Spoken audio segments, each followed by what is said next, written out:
کہ ہم نے یہ فیصلہ کیا ہے الیکٹرل ریفارمز کا. ہم اب ٹیکنالوجی کے اوپر وہ جو EVM مشینز ہیں, الیکٹرانک مشینز لے کے آئیں گے.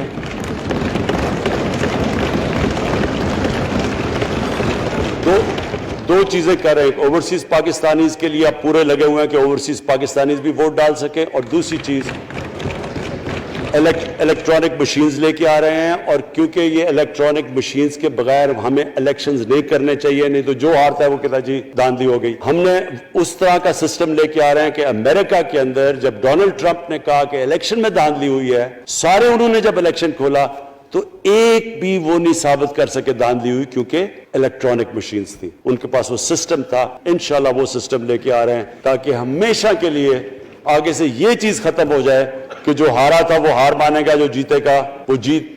جس طرح کے انشاءاللہ ہماری حکومت کرے گی, جس طرح کے ایز کیپٹن پاکستان دنیا کی کرکٹ کی تاریخ میں پہلی دفعہ نیوٹرل امپائرز میں لے کے آیا تھا. بہت بہت